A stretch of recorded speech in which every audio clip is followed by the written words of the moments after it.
Vines Art Festival is a 10-day environmental art festival throughout Vancouver, and it's all different types of art: music, dance, theater, visual art, installation. The main idea is that we are a part of nature and that we are creating work in relationship with nature.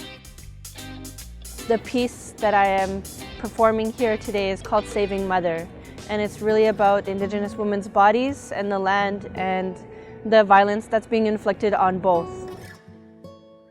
This year we started the Resilient Roots project. Essentially, the project brings together activists and artists and partners them up to create meaningful work and tell their stories.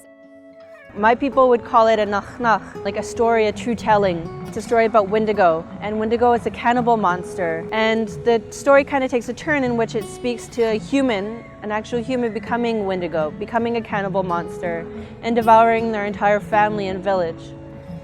When I read this story for the first time, I instinctually thought of colonialism and becoming assimilated and what that means for Indigenous people, or all people that are here on this land, taking part in the extractive industry.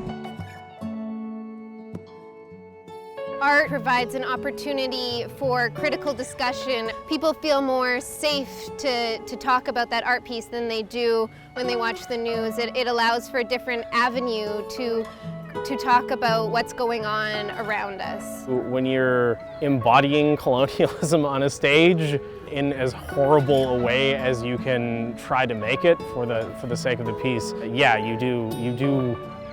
you get more of a perspective on that. For all of us to be able to come together here at Vines, it feels like this place is a world where it connects all of us to become more of a community here. All art that I have done has been political art, and I feel the relevance to that is that being Indigenous is political in itself. A thing that I've often grown up with is Indigenous people are only called upon during the 4Ds, so dancing, drumming, dead or drunk, and that's often the only times that you would hear or see Indigenous people. So I put a lot of frustrations and feelings of that into the piece, for people just to feel that and feel the uncomfortableness that I feel personally, and I feel a lot of other Indigenous people feel in the society. It's making a stance against the trauma that lives within every one of us.